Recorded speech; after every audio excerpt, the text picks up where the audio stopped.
Perkenalkan, saya Anida Nurul Hasanah dari kelompok 6 akan membahas bab 7 yaitu teori belajar behavioristik. Hai, nama saya Nila Sefrina Manda, NIM 54024180005 dari Pendidikan Tata Kecantikan Fakultas Teknik Universitas Negeri Semarang. Perkenalkan, nama saya Benedict Arvinanda, NIM 6301419119. Yang pertama, pandangan tentang belajar. Belajar merupakan proses perubahan perilaku yang tampak atau tidak tampak. Perubahan perilaku akan bertahan relatif lama. Aspek penting dalam aliran behavioristik dalam belajar adalah hasil belajar yang disebabkan faktor stimulus yang menimbulkan respon.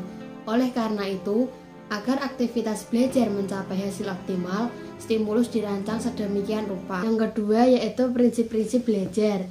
Prinsip-prinsip belajar yang pertama yaitu penguatan. Penguatan sendiri dibagi menjadi dua macam, yaitu penguatan positif dan penguatan negatif. Yang selanjutnya yaitu hukuman.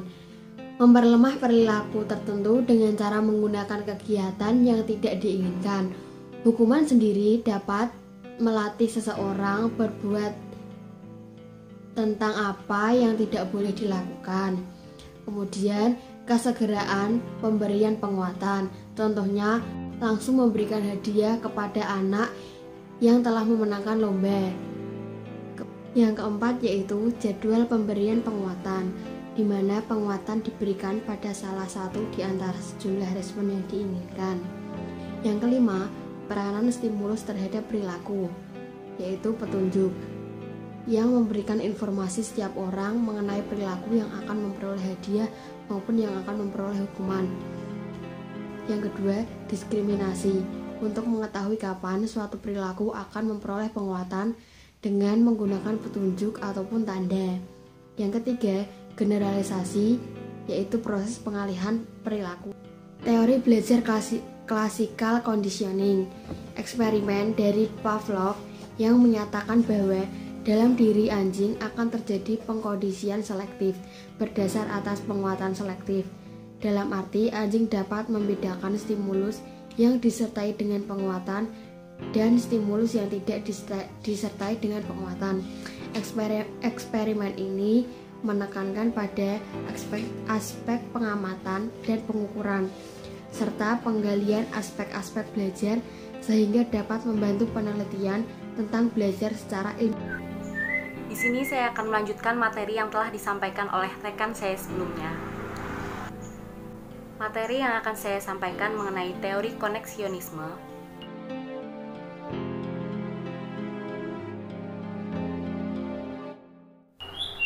Teori ini dikembangkan oleh Edward Thorndike di Amerika Serikat pada tahun 1874 sampai dengan 1949.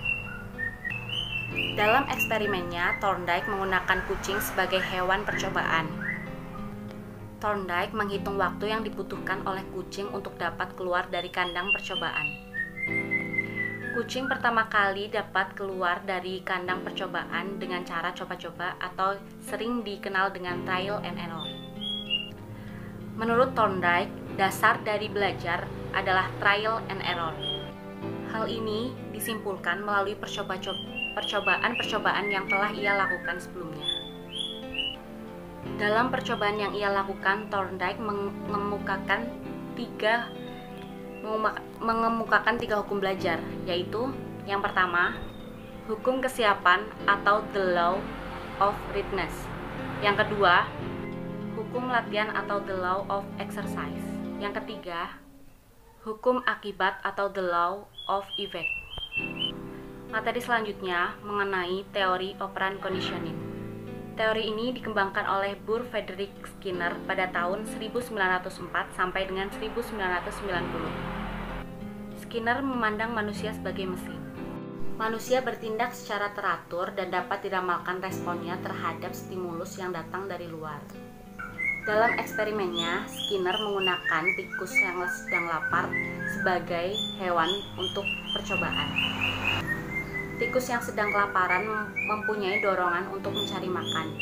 Langkah pertama yang dilakukan adalah tikus dimasukkan ke dalam box yang tidak yang tidak berisi makanan sedikit pun. Kemudian di dalam box tersebut diberikan sebuah makanan yang dihubungkan dengan tombol percobaan, yang dimana ketika tombol tersebut ditekan akan mengeluarkan makanan. Kemudian alat pemberi makan tersebut diputuskan dan ternyata tikus tersebut memencet tombol masih memencet tombol dalam waktu yang cukup lama. Atau tikus bisa disebut juga mengalami operan conditioning. Berdasarkan eksperimen tersebut dikemukakan dua prinsip umum. Yang pertama, setiap respon yang diikuti oleh penguatan cenderung akan diulang kembali.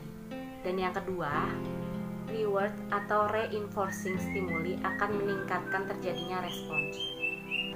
Skinner membagi dua macam pengkondisian. Yang pertama, responden conditioning atau conditioning tipe S. Dan yang kedua, operant conditioning atau conditioning tipe R. Materi selanjutnya yang akan kita bahas adalah modeling dan observational learning.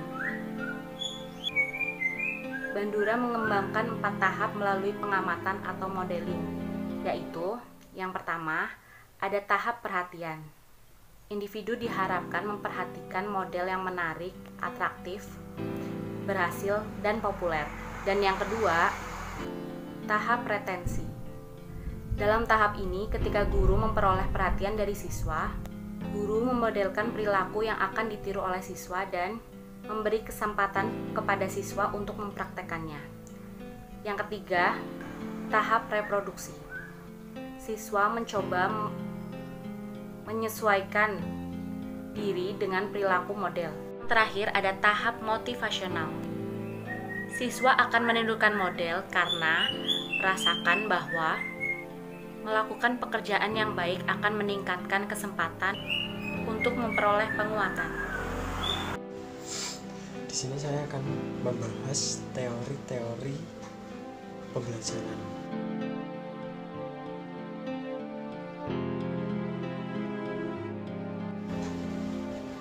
Yang pertama adalah pembelajaran menurut aliran behavioristik. Pembelajaran behavioristik adalah upaya untuk membentuk karakter atau tingkah laku seseorang yang diinginkan dengan menyediakan lingkungan agar terjadi hubungan lingkungan dengan tingkah laku belajar. Karena itu teori behavioristik ini disebut juga dengan pembelajaran perilaku. Yang kedua adalah pembelajaran menurut aliran kognitif. Ada 3 tokoh penting dalam aliran kognitif ini. Yang pertama adalah Jean Piaget, yang kedua Brunner, yang ketiga adalah David Altshuler. Menurut Jean Piaget ada 3 proses pembelajaran. Yang pertama adalah belajar aktif. Belajar aktif adalah proses pembelajaran layaknya siswa di sekolah. Jadi antara pembelajaran ini terjadi antara siswa dan guru. Yang kedua adalah interaksi sosial. Proses pembelajaran ini ada karena terjadinya interaksi sosial antara seseorang dengan masyarakat. Karena pembelajaran tidak didasarkan hanya dalam kecerdasan saja, tetapi juga bisa berinteraksi dengan masyarakat. Yang ketiga adalah pengalaman pribadi. Proses pembelajaran ini didasarkan pada pengalaman nyata yang telah dialami oleh seseorang itu sendiri. Kemudian proses pembelajaran menurut Brunner. Proses pembelajaran ini dijelaskan pada kesiapan dan pentingnya motivasi belajar anak. Yang ketiga, menurut David Ausubel. David Ausubel menerapkan proses pembelajaran dengan istilah meaningful learning atau yang disebut pembelajaran bermakna. Pembelajaran bermakna ini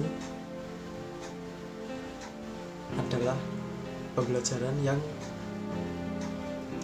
mengikuti perkembangan zaman atau yang relevan dengan kehidupan sekarang, yaitu proses transfer konsep-konsep yang baru dan bertujuan untuk siswa bisa mengikuti pembelajaran sesuai dengan perkembangan zaman. Yang ketiga, pembelajaran menurut aliran humanistik. Pembelajaran menurut aliran humanistik ini bisa dikatakan pembelajaran untuk memanusiakan manusia.